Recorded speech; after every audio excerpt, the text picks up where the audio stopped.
All right, guys, welcome back. Yeah, that was close. Fine. Everything is fine. There's nothing to worry about. Yeah, right. I think as like you put away my pistol, there's something to worry about. She's just like she's thinking about drawing the other one, but then yeah, I think there's like this tension in the room as like I'm looking at Monroe and Nero, and also probably to the others that are inside the train cabin with us. I believe there was some of the other villagers too, right? The shaman. The shaman, right? Mm-hmm. He has Yeah. about 4 tribes people that are still there.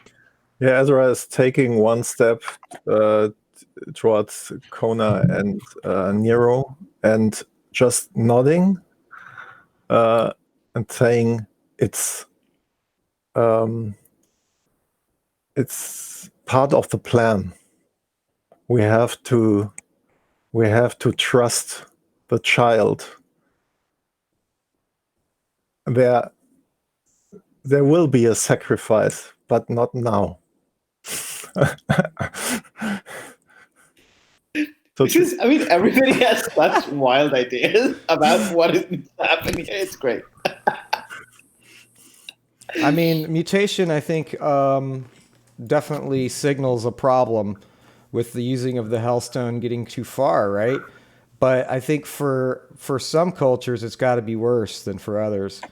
I think in this case, it's particularly bad for Kona's people. I think they were all very anti, like none of them really used Hellstone, so she has a little bit of a misunderstanding about it. And that's why she's been like, dang, I need to find out about this, but also be really scared of it. You know? Like this holds the power to understand what happened to Bro. But yeah, it comes to bite her somehow. And I think that she's making rash decisions. She looks to the chief and she clasps on the shoulder and she says, you have procedures for this, right? Procedures, yeah. I think like Nero just like kind of like turns their gaze to look at the shaman, and they're like just stone faced, right? Like, what are you gonna do now? Like, are you really gonna take her seriously? The shaman turns to Kona. Indeed, we do. And then he and all of his tribe's people go to their knees and reverence in front of Nero. Yes. Okay, yes. Okay. That's a little bit of a surprise. I think Nero will go up to the shaman and then kind of like ring him up and say, no, there is no need. There is no need. No. You and I, we are... In your little bug voice? Please. But if you must, please. No. But you tell him nothing's wrong. No need for that. When your bug voice, like... I mean, like, I think the bug voice only comes out when they're, like, being very stern. Otherwise, they sound normal. Okay. Oh, yeah. Kona's ears perk up that you talk normal, too. Yeah. She looks over at you kind of like, and then she's like, and then she like kind of realizes that she's been like forced to do something by this child and that she went along with it because she was mostly scared. And she's like, she kind of like looks at her own hands, you know what I mean? Like these hands killed a bison? These hands? And she starts to say it like out loud. She's just like whispering it to herself. She's like, these hands? These? And she looks over to the chief, and the chief's just like, probably has a knowing look, just like, yeah, there, child. And he goes down to do the more of this or something. And I feel like that's when Kona just looks like she's broken. Right? Like her hands hang to the side, her shoulders slump over. She's just like, processing all that, you know? Maybe that's a cool way to get us back to the city. I don't know. Is there more that we got to do on this train? what is Monroe doing? I think she looks at Monroe kind of like, like, crap, we lost the kid to the bug disease. I can't do anything about it. What are you going to do about it? That's what she looks at you like.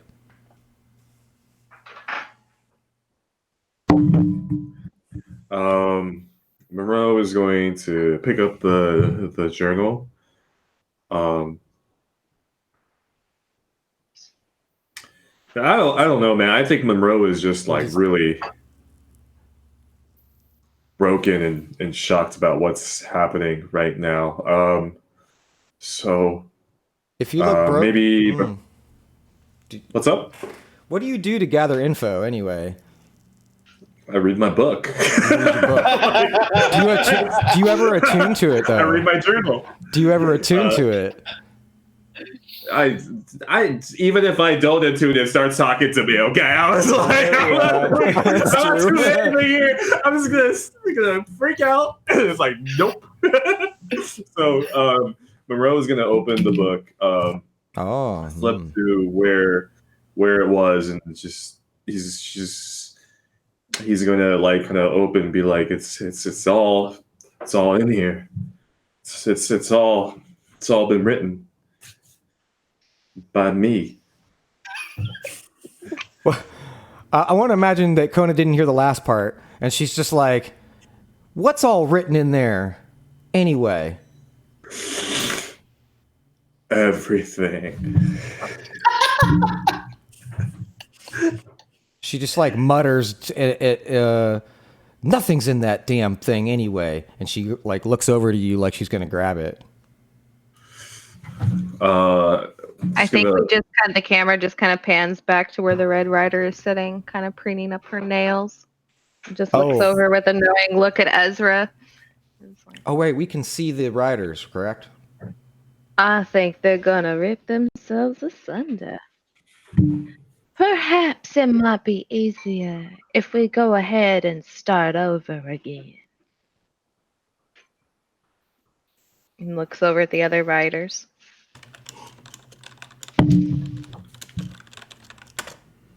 I'm curious, can we actually see the riders? I think it's different for all of us. Yeah. Nero can't see for all of you. Ezra can see all three of them, and Monroe can see the red one. Mm-hmm. She's like my patron, my mistress. You and the damn whatever skeleton queen over here. Okay. I mean, so if what I'm imagining that my character is seeing is like quote seeing is like feeling an oppressive force and just realizing that they're talking to the others in the room without her, and she's just like, okay, fine, and she like concentrates now to try to hear that voice. She wants to hear the voices and see everything. I think with that, the shaman is just going, after Nero has kind of lifted him back up out of the reverence, he just turns to Kona and just kind of puts a hand up on her shoulder. That's kind of like a peaceful, feathered wing of shelter amongst this mental storm that Kona is experiencing. Mm-hmm. You don't have to understand everything, child. Oh yeah.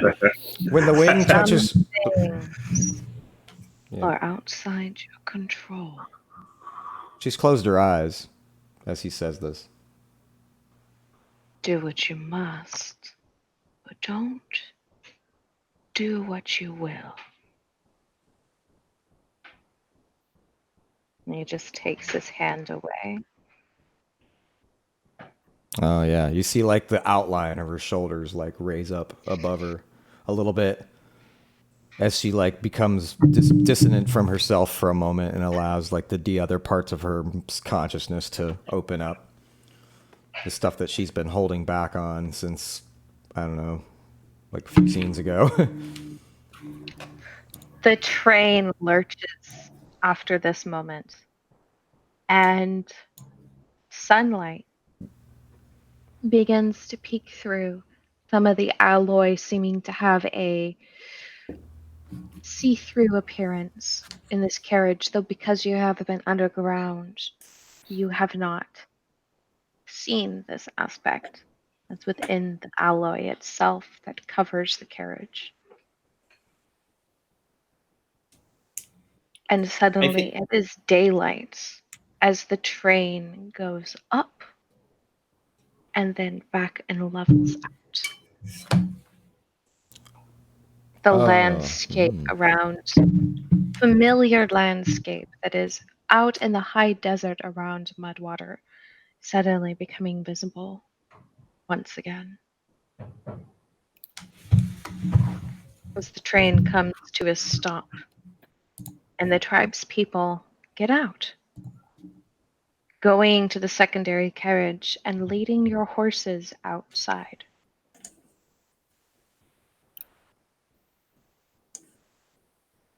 The shaman pointing your way and saying, "Your journey does not end here. However, I recommend rest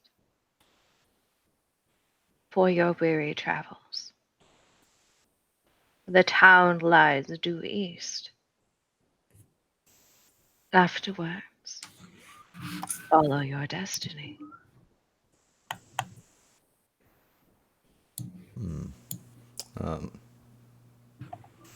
Kona's just silently walking out behind whoever's in the front. Maybe behind Nero?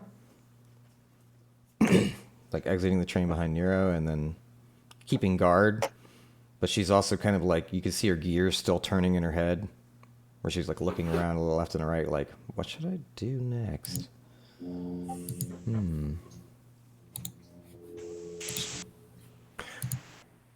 I think Ezra maybe is one of the first to leave the train, and he has an irritated look on his face, and no, we have to go to the gate, not back here. We were on the way to the gate, and we must go there to open it, to do something about the gate. The gate? Yeah, it's like the gate? Monroe is just going to limp away, and you hear his spurs just kind of tick, tick, tick, tick, tick, and he's kind of holding himself because he's still gored. He's got his journal, one hand, and he looks over and maybe gets a glimpse of the Red Rider as she smiles at him and then just keeps on walking and limping towards the sheriff's office. And if anybody stops him, he's just going to look at any of you and just be like, I'm so tired. So tired.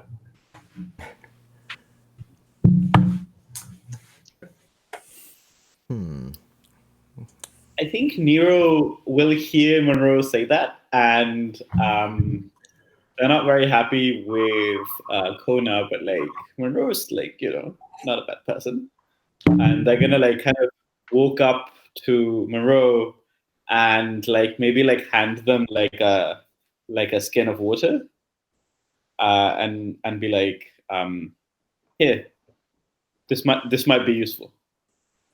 He's going to take the look at Nero and the waspiness of Nero, take the jug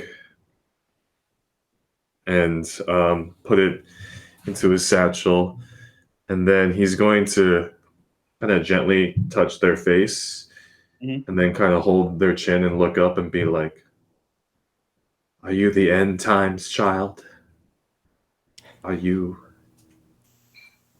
found? And then he's just going to kind of grab his stuff and then continue limping towards his office. I imagine that's when Kona's just like blurts out from the back of the room like a peanut gallery style, just like, oh, for Pete's sake. She's like, This is like, honestly, it's done for. They're done for. And they turn around, they're just like, they start to like make like a case for like how they're gone. Like, they start to like be like, oh, the child is too young. They're going to grow into an adult queen bee now.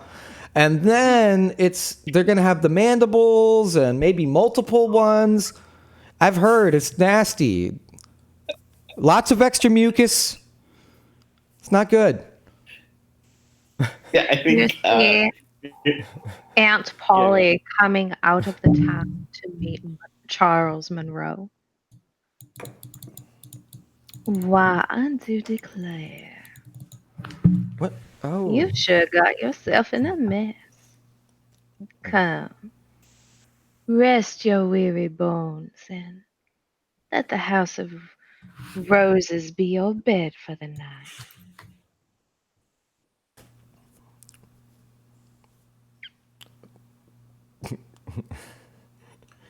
Kona's just dumbfounded that they've offered her bed. I guess mutation's not that uncommon here, huh? So she senses that, and she's just like, this is offering a bed for Monroe, because Monroe is fairly interesting. oh, for Monroe, right? Well, Monroe needs heal. Yeah, please take care of our friend. And then she looks over at her. Question is the purveyor of the House of Roses, is that the Red Rider? That's the Red Rider, right? Like, supposedly in your visions you have seen her portrayed as Polly or the Red Rider. She is wearing a rather fine crimson red gown of the most luxurious velvet and silk. So Monroe's chin is gonna get like really small here and his mustache really large, and he's just gonna be like, look at Aunt Polly and with his satchel of water and his journal in hand, and he's gonna look and be like, ma'am, tip his hat, and then sort of like lower his head and just sort of like hobble into the House of Roses. She just kind of takes her arm, a ladylike, and tucks it into his little arm and just continues on walking. Now, Charles, what did you find yourself into? Here, let's go ahead and get you fed and bedded down for the evening. And then just kind of looks back at the rest of you guys as you either ride your horses or lead them into town. Either way. Shall I go ahead and prepare for all of you, dear Sheriff? I think so, but I think you see Kona has like a bunch of stuff on her back. Like she's got like an extra thing of ammo and like two long weapons and cases. Yes, ma'am. Whatever you say, ma'am. Yeah, that's right. I think Nero will like actually say, no, I'm going to return to our lair tonight. I have business to conduct there. But first, go ahead and eat your child. You're still so thin. And then just kind of gestures to Ezra and Kona. Yeah, Ezra is looking at Nero. What they are doing. He's a bit lost here. He was on track to the gate. Yeah. And now, okay, should we rest? He just don't know. And he trusts in Nero to be the guiding light here, or to know the next step. I don't know. So he's just following along. Oh, they're like our shaman, like of the greater power too, right? They're also like our druid now. So Kona's just like, I think she's like debating between whether to get you help try to get you more bed rest. She's like, doesn't this one need help too? And You know what I mean? She's just like thinking about saying that. Maybe earlier we talked about it on the way that like, don't do that. What do you think that would be the situation by now? Have we talked about what's going on with these mutations in town? Civilization? So you have seen some people. Mutations isn't something new. Mm-hmm. Mutations can definitely happen. Right, just being And around the especially out Hellstone can do here, it. people just simply live with it. Yeah, this is a Thank place you. where like time is still, right? Like Yeah. this is wacky town. Yeah. Like weird. This is people just go about their day and do their thing. Yeah. You know, you'll probably notice that one of the bartenders at the House of Roses has an extra arm or two. Definitely does a very fine job of serving drinks, but doesn't necessarily seem to be looked down upon by anybody here. It's just another manner of life. They have These Hellstone chandeliers. these wild west times and places are a hard place to live. And if you have a way that you shift and evolve to better handle the environment, then it is to say you aren't living and surviving just like everyone else. Got it. Yeah, okay. So she's probably looked at the bartender's arm and she not before realized what she was looking at, and she realizes what it is. She's just kind of like it sinks in. I think, and she's been seeing the signs around town of like other people are mutated too. So she's just kind of like been itching, like as if she's allergic to this, but she's she's dealing with it. She's adjusting. How is Nero responding to what Ezra asked? Yeah. Yeah, it's a good question. I think You will notice that they- you will notice that Aunt Polly has not treated you any differently, though I am fairly certain that you are covered as you always are. Yeah, I think I will look at Ezra and I will say, we must speak of what we've seen. And we cannot do it where we may be overheard. And then they will kind of look around and then kind of indicate as if like we should probably do it either on the way to the lair or at the lair, whenever you're free, right? And then I think they will look at Monroe and then they will say, somebody has to keep an eye on the idiot. Oh. Yeah, that's fun. Don't you worry, child. Aunt Polly just kind of like just pats Monroe's arm that she is totally, tucked in with. You go on about your business, and I'll worry about dear Charles. Don't you worry. He'll be fit as a mule by the time I'm done with it. That's exactly what I'm afraid of. Yeah. I think I will. Yeah, go on. Ezra says, "Yeah, let's go to the place where we first saw what will happen. Let's go to the cave and talk." By the way, I missed. I forgot who has this special Hellstone, or if we even have it. Or Kona dropped it somewhere. I don't know. I believe I wrote it down. Nero has it. Oh. Because Kona gave it to the shaman. Okay. Or sorry, dropped it. And the shaman grabbed it, picked it up, and handed it to the one who should be holding it, or the person in charge of it, which was Nero. Okay. So we have the special piece with us. Okay. Great. Yeah. So I'll take that off of my sheet, and then Nero has it. Okay. I will write that on mine. Okay. Yeah. I removed that one. So who all is going with Aunt Polly, and who all is going to the lair? Right now, just for our audience sake, we're kind of in a downtime phase.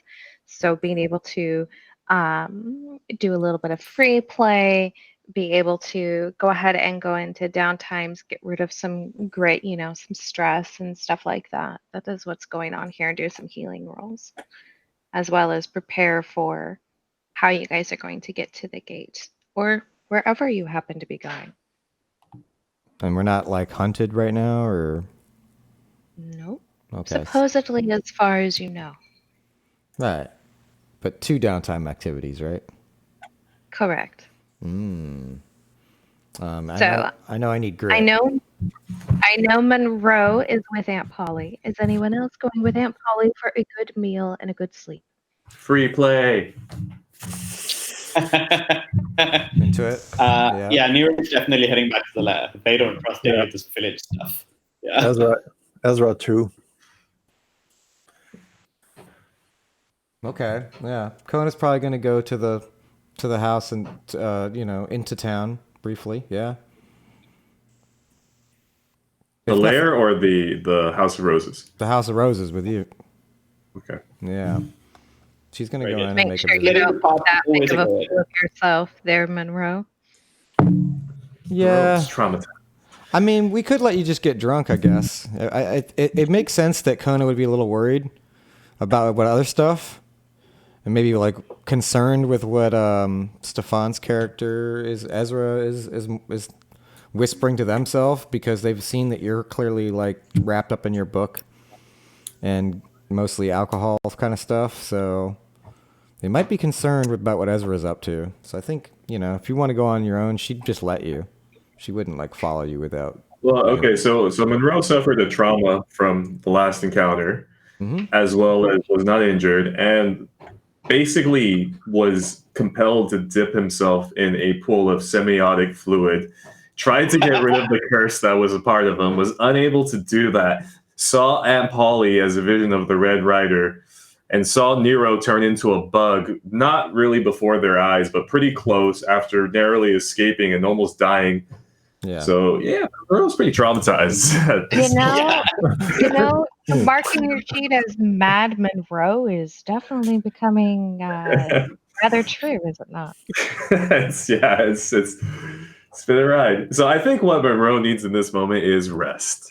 Is what I'm getting at. That's the only thing that's motivating him right now, is a bed and just to sleep and not wake up for several days. Oh, so rest is not the code word for getting drunk. Okay, so silly me. Well, I mean, if I really want to go ahead and mention that, let's not discuss Aunt Polly saying he'll be fit as a mule by the time he returns. So yeah, let's just move on past that. It's not important.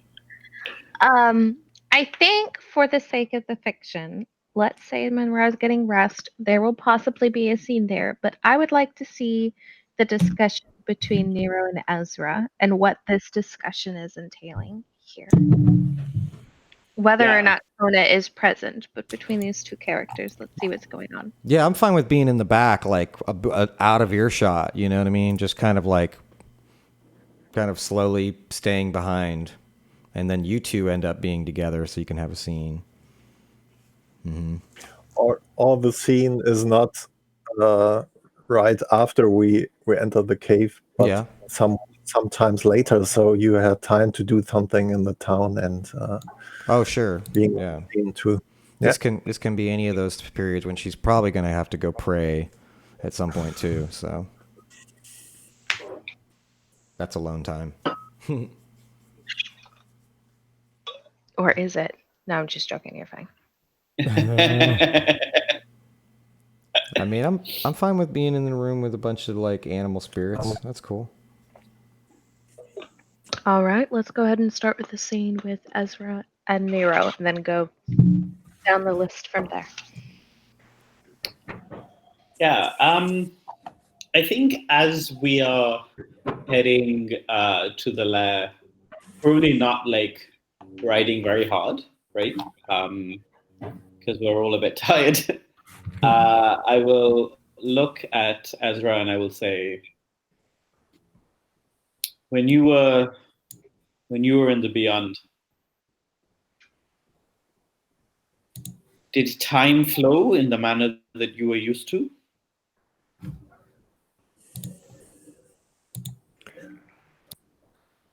I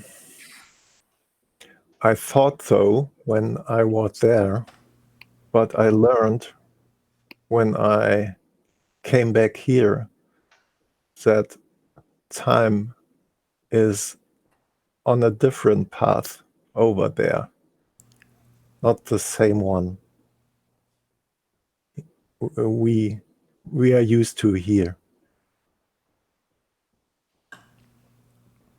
So, and we have a close up of his face, and you see that there are tears in his eyes, and he said to you, "I was gone for 5 years in your time, but look at me. I was 16 when I entered the Burning Beyond." Okay. Okay. I think Nero will look at you and then will say,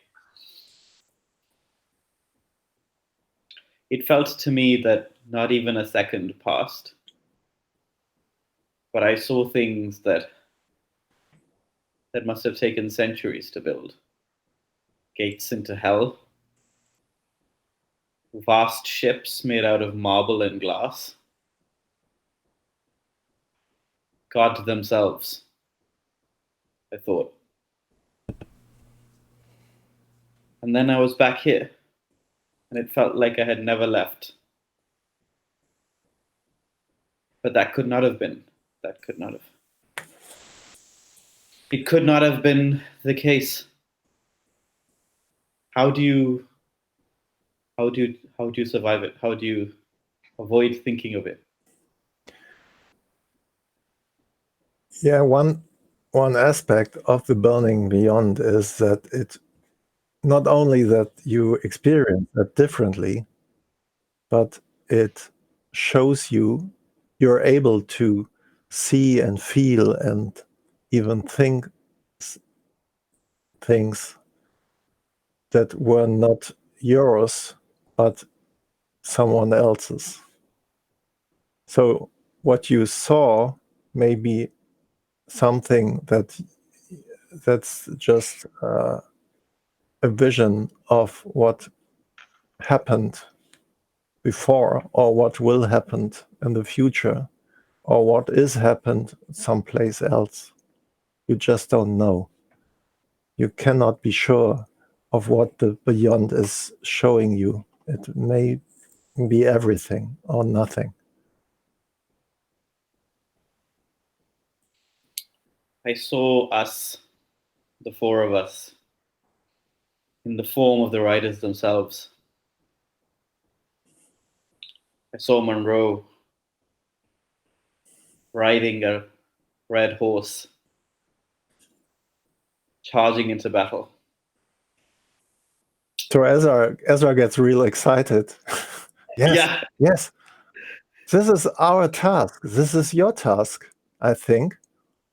We four are here to bring this world to an end.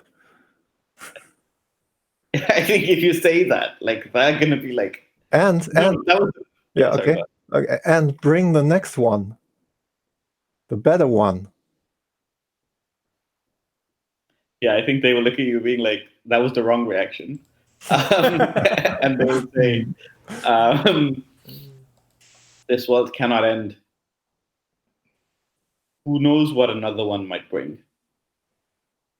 I swore to the mother of bones that as long as I stood on this earth, that nothing and nobody would stop. Yeah, but if we are the ones who end this world, we can shape the next one. And we are good people.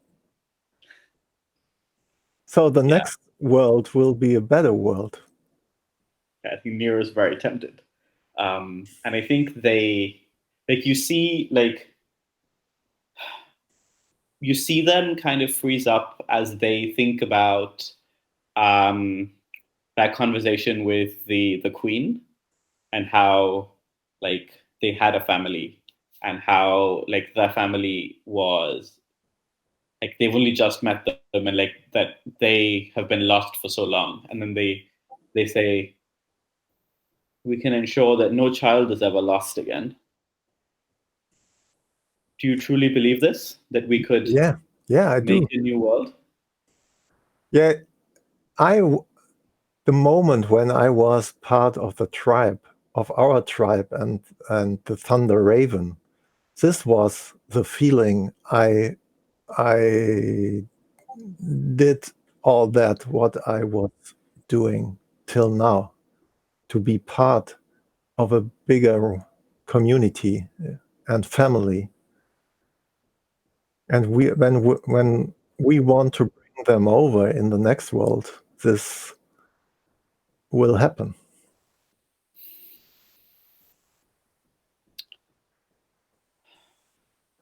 Then we must take for ourselves the power of the riders.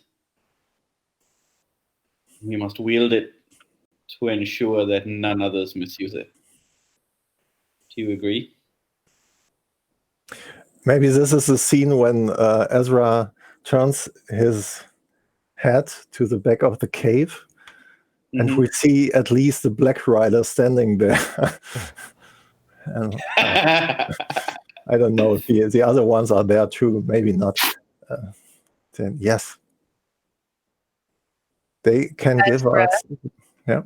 For his last aspect of his devil's bargain, he can see those riders present.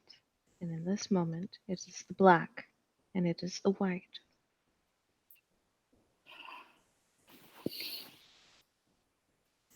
And he's nodding, first to the riders and then to Nero. And Nero can't see anything, right? Like Ezra's just looking into the distance. Oh, all right. You're the only one who doesn't see the riders. Yeah. The chosen one. Yeah.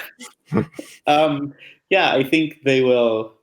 And like Ezra does this a lot. They kind of look into the distance. They talk to themselves, So he's just like, so Ezra, like, not doing anything that's not normal for him.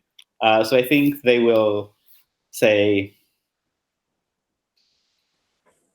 then we must work as one. Kona, she killed my sister.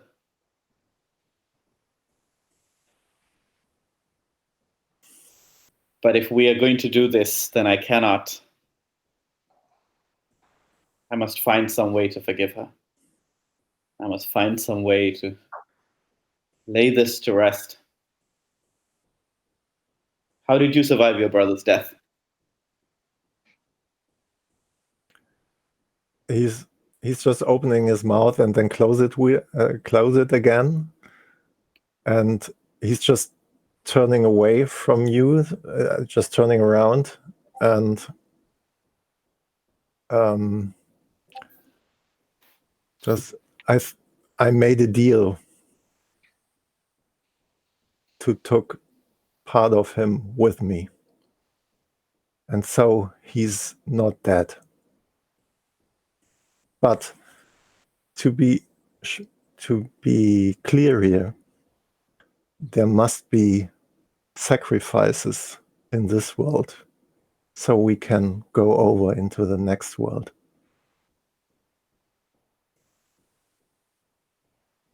Yeah, I think they'll nod, and then they will look at the hands again, and then they will say, my siblings are with me. Wherever I go, they are with me. So, and Ezra is nodding because he's thinking that you understood that maybe some of your siblings may be part of the sacrifice. He's talking about. Which may be a totally misunderstanding here. A total. Oh yeah, 100%. Yeah, I think so. Yeah. Very good.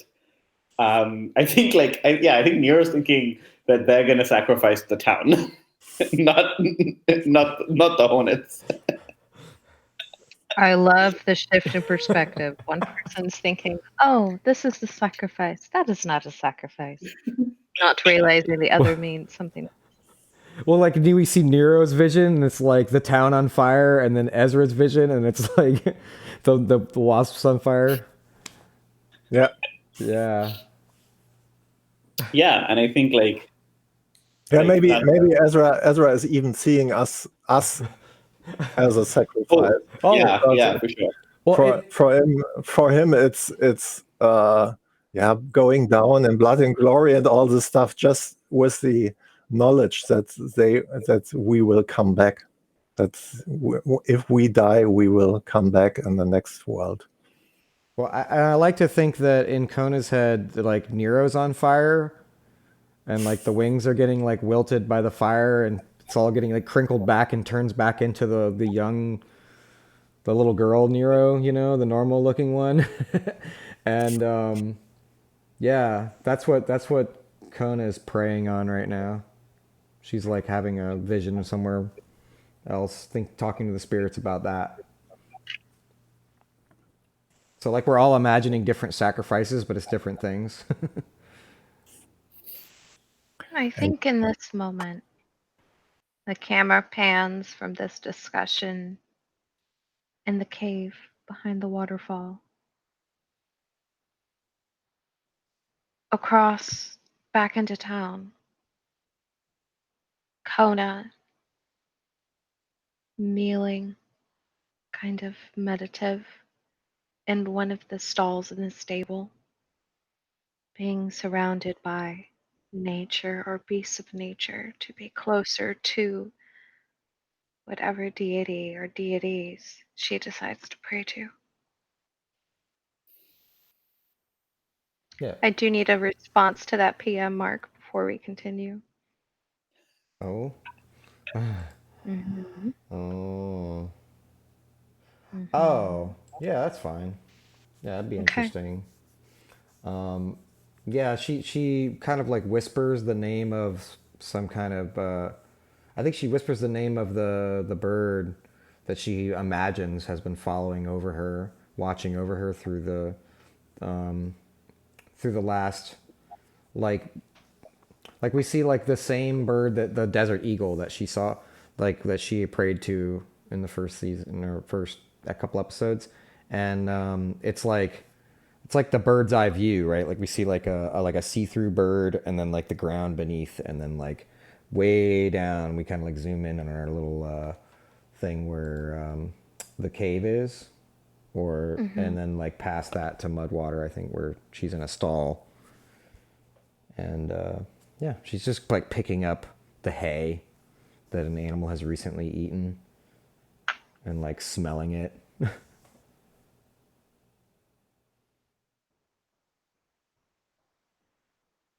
The hay, an aspect of it, kind of curls around your fingers and holds on.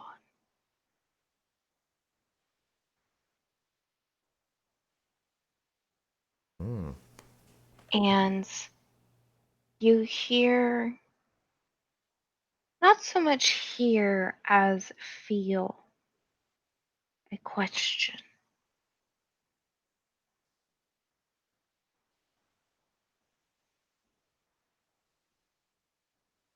This is while I'm What praying. do you seek?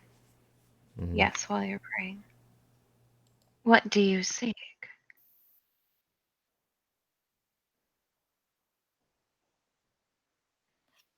I mean, it's like she's gonna be seeking. I think she's seeking the guidance right here. She says something like, "Deliver the path, for there are too many to choose my own. Lead me like the stag of the forest."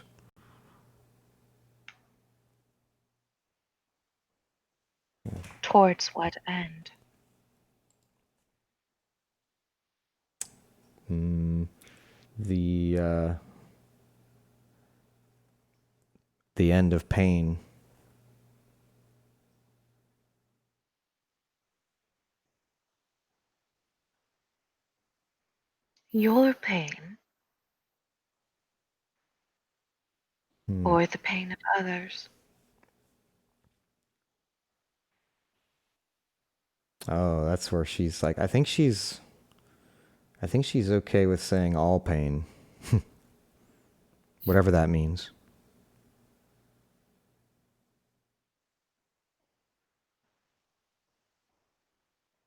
For this gift comes a cost. Are you willing to pay?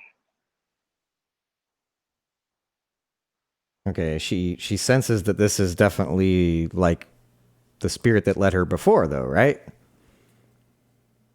Yes. Yeah, she says whatever it takes. Let me know and I will give if I can.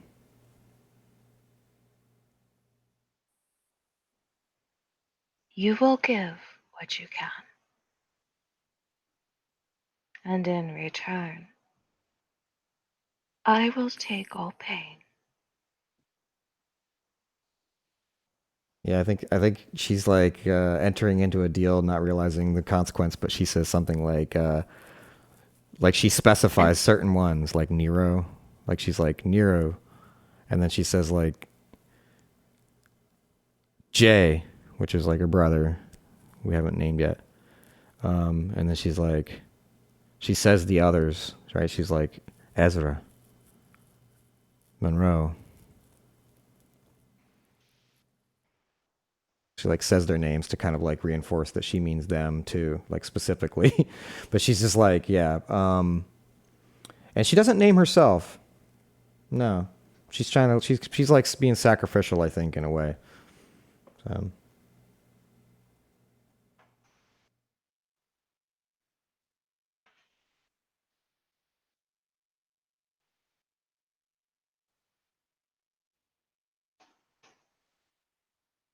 As you are having this conversation,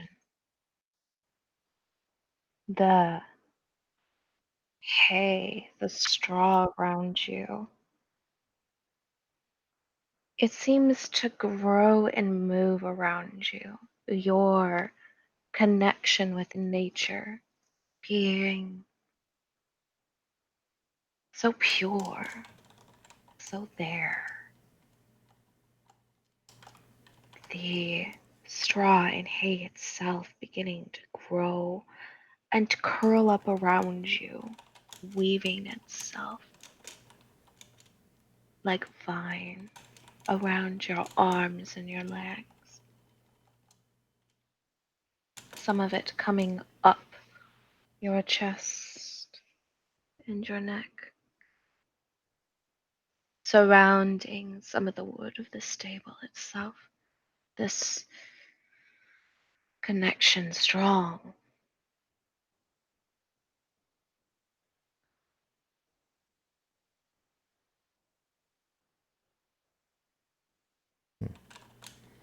What you ask is so much. Do you not feel that they are more for their expression of pain?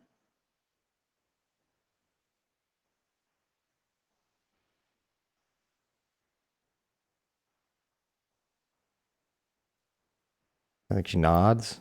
Yeah, she just kind of like. She's like, yes. She seems to like speak it as if she knows the answer, but she really doesn't.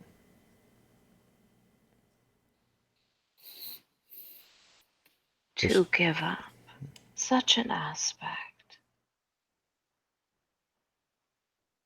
for something so strong.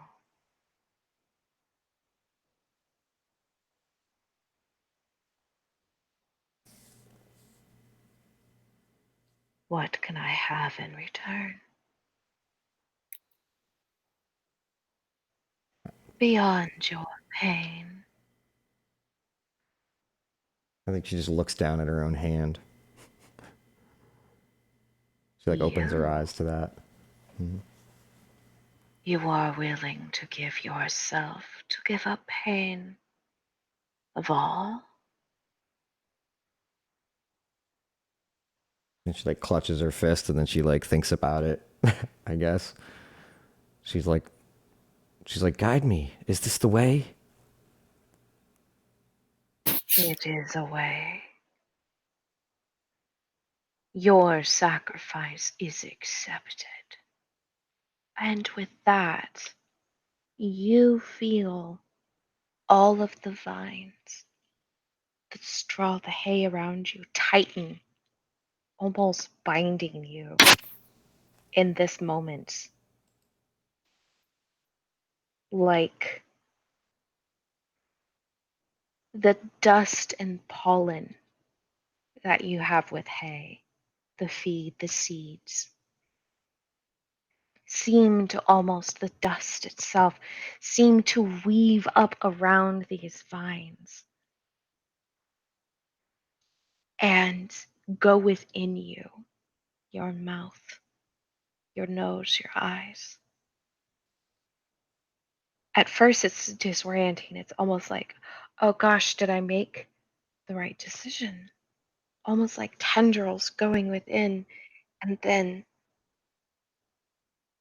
breathing freely, everything releasing.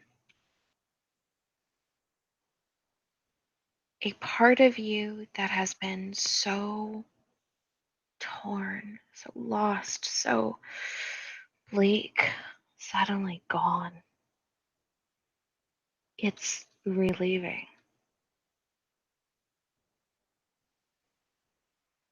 The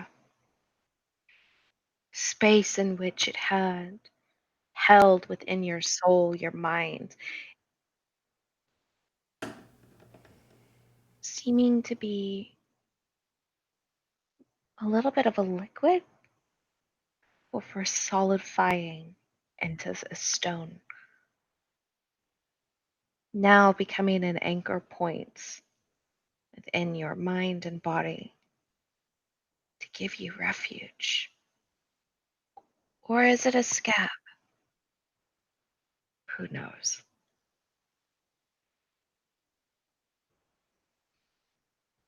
Reaching down in front of you, you feel hands standing you up. The vines and everything that were around you, tightened around you, expression of you in nature, now seeming to shift and move into whatever this is, this figure standing before you. But as it goes ahead and shapes, it begins to shift into this form for you to look at. The hay and everything around almost seems to pale in expression as it goes up and weaves into this figure. And you see before you the pale rider. Oh, not good. As they stand there and they are holding your hands,